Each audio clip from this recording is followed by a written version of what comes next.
Hello everyone, welcome back to my course Battery Hacking with Python.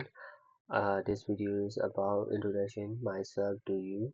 So my name is Tin Myo Win, also known as Yasir Ansari. I have a decade of experience in cyberspace, and also I have spent last few years focusing heavily on Web3 security, and also I have experience in teaching about CEH ECS a certification course as an instructor and also assistant lecturer in MSD University, and also I have experience about in Python programming, teaching the Python programming for creating application products development stuff.